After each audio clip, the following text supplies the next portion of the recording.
ମହାଭାରତ ଯୁଦ୍ଧର ଠିକ୍ ପୂର୍ବରୁ ଏକ ଦିନ ଅର୍ଜୁନ ଏବଂ ଶ୍ରୀକୃଷ୍ଣ ଏକଦା ଏକ ସୁନ୍ଦର ନଦୀପଟରେ ବିଶ୍ରାମ କରୁଥିଲେ।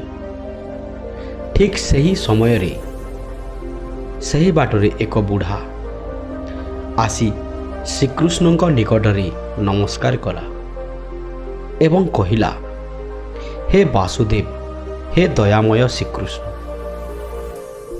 ଆମକୁ କିଛି ଦାନ ଦିଅନ୍ତୁ। ମୁଁ ଆପଣଙ୍କର ଆଶୀର୍ବାଦ ଆଶା ରଖିଛି। ଠିକ୍ ଏହି ସମୟରେ ଶ୍ରୀକୃଷ୍ଣ ଅର୍ଜୁନଙ୍କୁ କହିଲେ, ହେ ପାର୍ଥ, ଆପଣ ବୁଢ଼ାଙ୍କୁ କିଛି ଦାନ କରନ୍ତୁ। ଅର୍ଜୁନ ଦିଗଭ୍ରାନ୍ତ ହୋଇ କହିଲେ, ସେ ଦାନ କରିବା ପାଇଁ ଆଗ୍ରହୀ ନଥିଲେ। ସେ କହିଲେ, ହେ ପ୍ରଭୁ ଦୟାମୟ ଶ୍ରୀକୃଷ୍ଣ, ଆମେ ଯୁଦ୍ଧ ପାଇଁ ପ୍ରସ୍ତୁତ ହେଉଛୁ।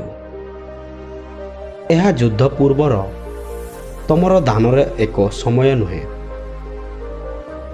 ଶ୍ରୀକୃଷ୍ଣ ହସି କହିଲେ, ଯୁଦ୍ଧର ସମୟ ଅନୁସାରେ ଦାନ ଓ ପୁଣ୍ୟ କରିବାର ସମୟ କେବେ ବଦଳି ହୁଏନି।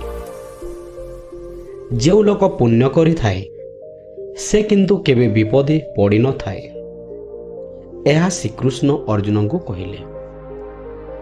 ଅର୍ଜୁନ ଏହା ଶୁଣି ବୁଢ଼ାଙ୍କୁ ତାଙ୍କର ଧନୁର ଏକ ଶର ପ୍ରଦାନ କଲେ।